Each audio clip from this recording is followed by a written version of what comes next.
Continuamos nuestro diálogo con Jesús Enrique Macei, funcionario de carrera del Ministerio de Relaciones Exteriores, diplomático, pero ahora jubilado. Ya estoy jubilado, sí. Cuando se jubila un diplomático de carrera sigue llamándose su rango y reconociendo al Estado su sueldo, ¿no? Bueno, sí, lo que pasa es que de la época en que yo estuve ya hubo un gran retiro de funcionarios diplomáticos de carrera. Hoy en día solamente quedan en Cancillería, tanto en el servicio interno como en el servicio exterior, 71 diplomáticos de carrera, ¿no? Hay algunos embajadores de carrera todavía en algunas misiones. Con problemas financieros, porque no pagan las embajadas o las oficinas, hay dificultades, ¿no? Sí, por el problema de la estrechez económica que, bueno, todos los organismos del Estado se han tenido que, como se dice, apretar un poquitico el cinturón, ¿no? Entonces, bueno, ha habido algunos retrasos en los pagos de la gente que está en el exterior, pero el Ministerio está haciendo los esfuerzos por ponerse al día, porque en el exterior uno tiene compromisos que cumplir, pagar servicios públicos, pagar el colegio de los hijos, de los que tienen niños o hijos en la universidad o en el colegio, y entonces tiene servicios que cumplir, que pagar, ¿no? Cuando estuviste en Brasil fue más en plan de estudiante, ¿no? No, yo estuve como diplomático, parte de un equipo muy bueno, entre el año 96 y el año 2000. ¿En la capital? En Brasilia, yo estuve en la embajada, llevé los últimos 2 años, llevé los temas políticos, a mí me tocaron 2 embajadores, el embajador Alfredo Toro Hardy y el embajador Milos Alcalay, que para mí ambos dos fueron una gran escuela, ¿no? Pasaron por Naciones Unidas los dos también, ¿no? Milos Alcalay pasó de Brasil, fue para Naciones Unidas, que fue su último destino en el servicio exterior en Cancillería, ¿no? Entonces en Brasil aprovechaste de estudiar también. Ahí hice un posgrado, me vinculé con el mundo académico brasileño, con el cual aún mantengo contacto, sobre todo con 2 profesores especialistas en relaciones internacionales, ¿no? Y en el posgrado me pude dar cuenta en aquel entonces, y yo me imagino que hoy es mucho más, el interés que hay sobre Venezuela, ¿no? Por cierto, estás en un posgrado ahora en la Universidad Central de Venezuela. Sí. ¿Ese doctorado cómo se maneja? El doctorado en Ciencias Políticas que estoy cursando actualmente, estamos ya finalizando la fase de escolaridad. En paralelo también estoy iniciando lo que es la redacción de mi tesis doctoral. El doctorado lo dirige el doctor Fernando Falcón, claro, a quien tú también conoces. Claro. Y bueno, hoy tengo la suerte de contar con 2 grandes académicos. Fernando es uno de mis profesores. Lo va a hacer también la doctora Rosa María Pérez, que ha sido profesora mía anteriormente, y también en una materia sobre liderazgo político, que es el doctor Vladimir Petit, que tiene un doctorado en Ciencias Sociales, egresado de la Universidad Central. ¿Y la tesis sobre qué tema es? La voy a hacer sobre el pensamiento internacional de Rafael Caldera, ¿no? Sobre Rómulo Betancourt se ha estudiado mucho en otros doctorados en la universidad, pero sobre Caldera no se ha hecho una tesis doctoral. Hace poco hubo un libro sobre Caldera que nos toca a nosotros precisamente escribir sobre la diplomacia de Caldera, que lo presentó creo que la Universidad Metropolitana. En la Universidad Metropolitana, eso fue en el año 2015, ¿no? Que se llama Estadista y Pacificador, ¿no? Que es el segundo estudio que se hace a fondo sobre Caldera a nivel de compilación de libros, ¿no? Porque de los 2 líderes históricos de la democracia venezolana, tanto Caldera como Betancourt, a quien más se ha estudiado es a Rómulo. Claro. Es a Rómulo.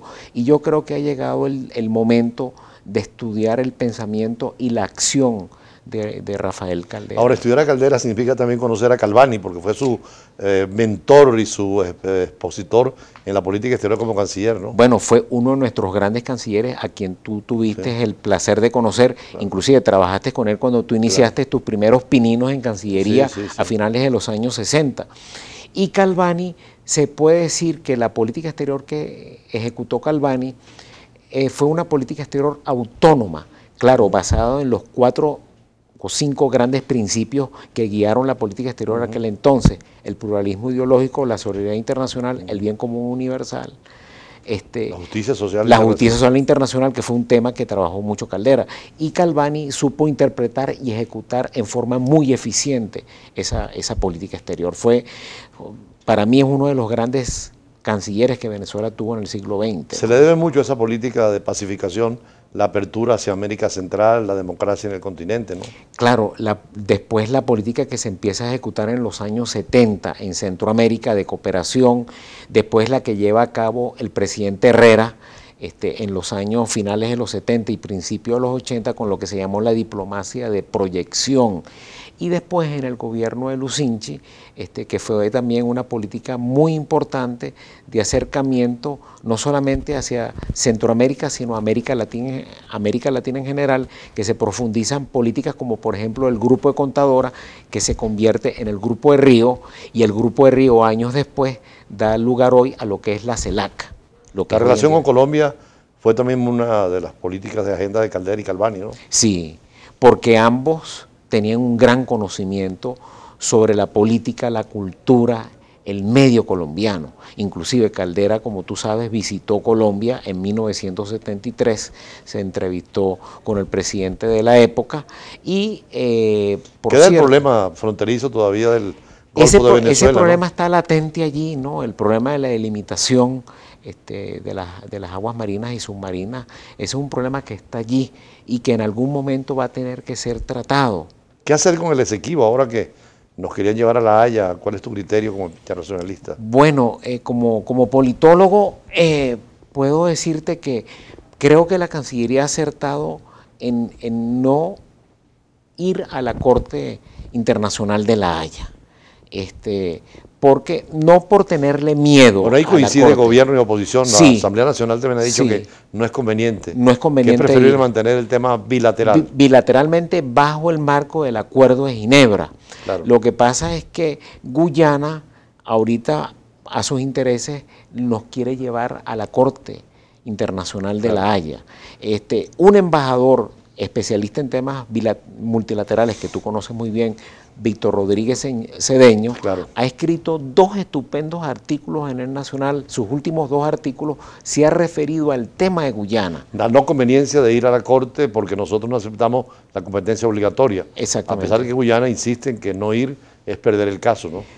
Claro, porque se haría una especie de un juicio de Venezuela no estando presente, pero hay que ver qué argumentos va a presentar Guyana no estando Venezuela presente, ¿no?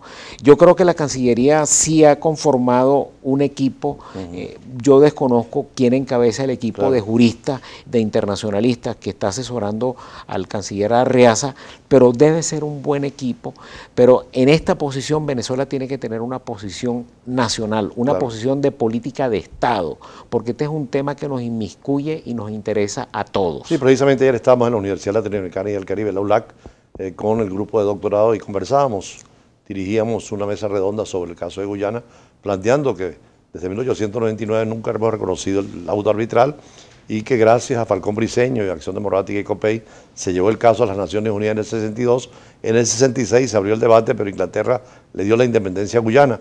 Y de ahí viene la reclamación permanente de 150.000 kilómetros cuadrados. Decíamos que Argentina reclama siempre los 13.000 kilómetros de la Malvinas y hasta España los 7 kilómetros del Peñón de Gibraltar. En Venezuela ha habido negligencia, hay que trabajar para recuperar el Esequibo, ¿no? Sí,